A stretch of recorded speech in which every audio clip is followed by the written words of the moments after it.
الحمد لله رب العالمين الرحمن الرحيم مالك يوم الدين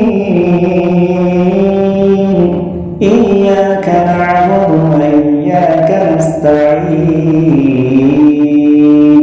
اهدنا الصراط المستقيم صراط الذين أنعمت عليهم غير المغضوب عليهم ولا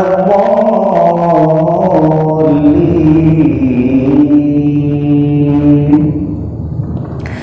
إذا جاء نصر الله والفتح